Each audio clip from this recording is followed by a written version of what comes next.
Right dyan, ito, nakakuha ka ng championship. Ilang buwan ka pa na sa Ginebra, di ba? Wala pang isang taon. Yes po. Anong pakiramdam na ito, kasama ka na sa history ng Ginebra? Sobrang saya sa akin, sobrang sarap sa feeling kasi ito nga, kumbaga since college ko, hindi ako nakakuha ng finals hindi ako nakakuha ng kampiyonato. So, kumbaga dito pa sa pro, laking pasalamat ko talaga na nakakuha ko dito. Nakapag first champion pa ako in rookie year. Marami natutuwa sa laro mo every time na pinapasok ka. Yung Ginebra fans know that you're gonna bring energy.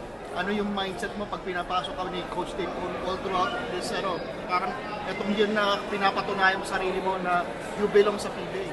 Kumbaga ano lang ako, palit mo ka. Buhos lang talaga 100%. All hustle lang. Nung nag-final buzzer, champion ka na, anong pumasok sa isip mo? Hindi ko alam, kumbaga nasyak ako kasi kumbaga unang kampiyon ko to, then PBA pa, pro pa. So hindi ko alam kung ano yung nagpapasalamat lang ako kay Lord and sa mga teammate ko sa mga coaches.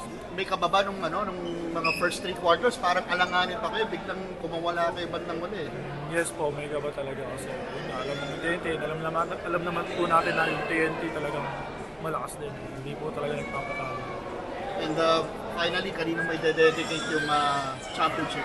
Kay Lord God. Kasi siya talaga yung nagbigay nito. Siya talaga yung nagbigay sa amin nito.